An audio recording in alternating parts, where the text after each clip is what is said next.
The movie begins with three physicists in a laboratory working on a time machine, Jim Beale and his two colleagues Chuck and Maddie, trying to make time travel possible.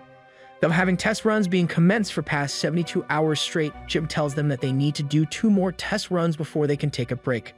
Making a log about theoretical explaining the event is about opening 2 wormholes, while the current machine would only be able to open one from here and send particles from one to another. But the event is really expensive, and to acquire the radioactive substance required, that is only created by KMC, a company owned by Klaus Meissner, explaining that if this material is handled incorrectly, the machine could malfunction, leading to a nuclear explosion that could have an impact on either the workspace to even the whole universe. This time, Klaus wanted to see it for himself. As they load the MRD and commence their test, as the machine begins to operate, Jim passes out cold during the operation. Waking up, he finds Klaus gone and the magnetic core melted, unable to operate again. Maddie states a possibility that it could have been them from the future who came back and destroyed the machine. Chuck calls them to show something they had received: a flower, a genetically modified dahlia flower. Knowing that this worked, they check the recorded feed and find out that someone else was there that was not one of them. Pursuing where the figure may have gone, Jim confronts Abby, though she states that she came here by a car, stopping Klaus to convince him it was a success. He is in a hurry, but as Abby comes and seems close with Jim, Klaus invites them over dinner and Jim complies. Over the dinner, Jim explains to Klaus and his wife how the project works, and when questioned by Klaus's wife, who asks how much profit will they make, Jim declines that it's human evolution and not a product. Abby intervenes and helps Jim to convince them. Klaus asks for a share of the machine, and after some explanation, they both settle on 49% share, but Jim is only given 1 week. Abby takes Jim over to her place, trying to spend the night with him, but Jim gets a call from Chuck, who tells him to stay away from the girl as it is dangerous. Confused by this revelation, Jim leaves and goes back to the laboratory. He sees Chuck and Maddie missing, rushing to confront them in an office. He tries to ask what they meant when saying stay away from Abby, but abruptly stopped by the strange sightings inside his head, causing a headache and ultimately passing out. Waking up, he is informed that he was out for 8.5 hours. Jim goes directly to Abby and then asks to see her flower, but she demands a breakfast first.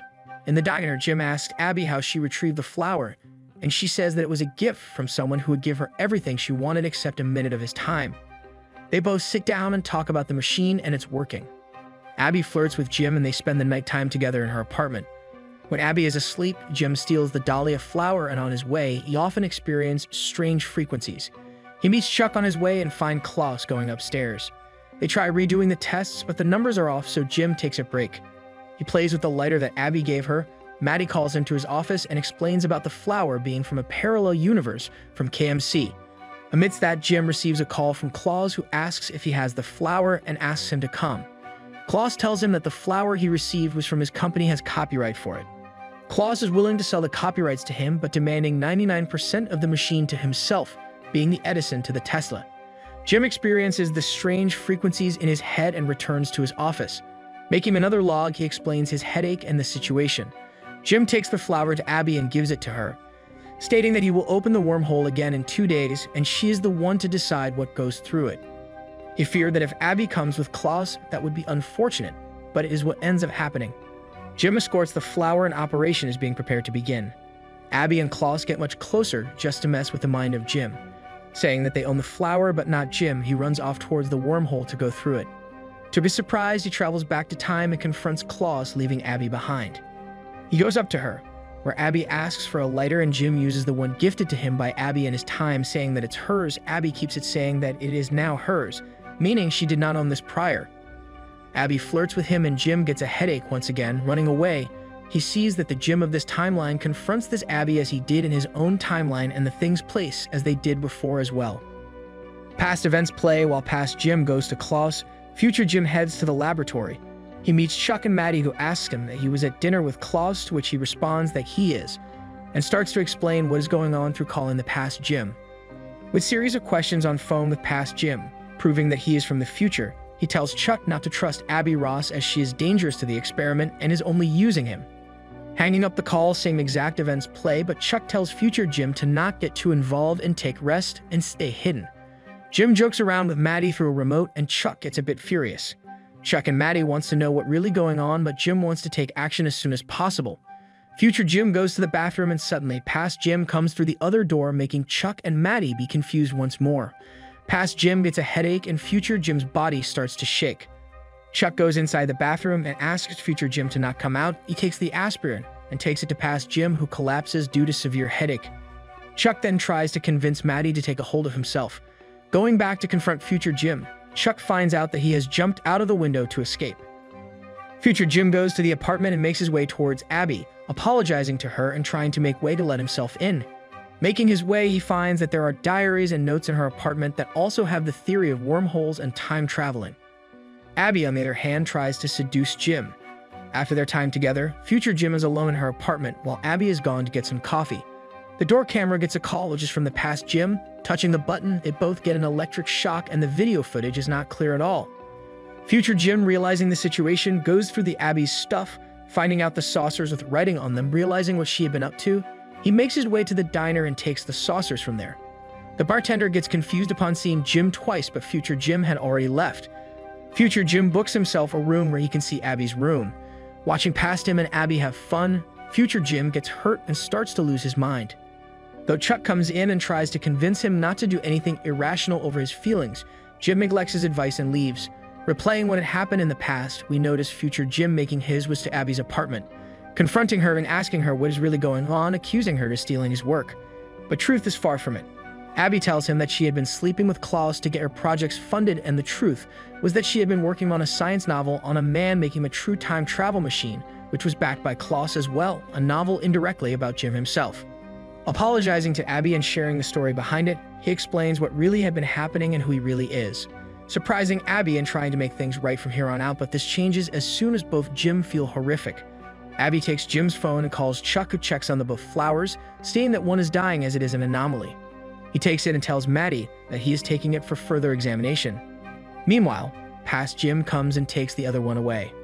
Back at Abby's apartment, Chuck gives a deduction of nature's way of dealing with anomalies, both versions not being able to coexist simultaneously. Abby questions it, but this is the only deduction that makes sense to all of them. Chuck says that theoretically he would have around 48 hours to live before his organs give out. Suddenly, 4 knocks are heard on the door, and Chuck goes to check it, turning out to be the past Jim. Chuck, telling Abby that she should be careful as fate of universe is in her hands, same events are seen playing. Chuck checks up on future Jim as his pain worsens, but past Jim did not have any headache this time. Abby returns and tells Chuck and Jim to leave, not listening to any reason. Taking the dying flower, they leave. Chuck calls Maddie, asking him to meet at his place. Giving Jim the dextrose boost injection, Jim gets enough energy back to continue. And they start to devise a plan. Maddie gives out a theory of parallel timelines, but is turned down as it was written in the journal of Abby. Being incorrect, they make a different plan to send through the other Jim. The next day, we see that the past Jim is preparing the equipment for the test run and Chuck complies, but instead of Chuck being in the suit, the future Jim is hiding inside. Using MRD instead of the test ball, Chuck tries to convince past Jim that the machine will not work at the moment. Jim saying that he is caught up what they are up to, though in fear. It turns out that past Jim thinks that they want him to sleep. He only goes to check up on his notes and take some rest, but will return, giving enough time for future Jim, Chuck, and Maddie to act. They activate the machine and Maddie still troubles with directions. Activating the machine, the Jim checks his surrounding, but turns out it was a system failure due to Maddie not being able to determine left from right. Jim is devastated as they have failed, but Chuck comes to console him and try to find another way as he has only 36 hours remaining to make things right. Being wasted at MRD, only way is to talk with Klaus, so to obtain one. Out of options, Chuck wanted to give time to Jim, so he takes him to dinner as it's the least he could do before he is gone. During dinner, Chuck receives a call from past Jim. Moving aside to take the call, future Jim is left alone and he opened the book. Suddenly, Abby appears and says that Chuck told her everything. Despite knowing how everything goes down, Abby insists that she can get the money for MRD so that she would not have to show up with the flower and Klaus that would make the events repeat. Future Jim is not happy with this plan and leaves. In the car, he injects himself once more with dextrose boost. Closing in towards his final moments, he goes into a building and as he asks for a check-in from the reception, the receptionist tells Jim that he has already checked in. Jim tells him that he forgot and needs a card replacement. Getting the card, he takes the elevator up. Inside the room, he finds his own self lying dead on the bed. Rushing outside, he takes a cab, and then a revelation comes to him that he was not in the past, but in the past of a parallel universe. He had overseen some minor details to even notice that. Shocked by this, he tells the driver to take him to the Grand Hotel where he is right in front of Abby's windows. He sees Abby putting on clothes, followed by Klaus.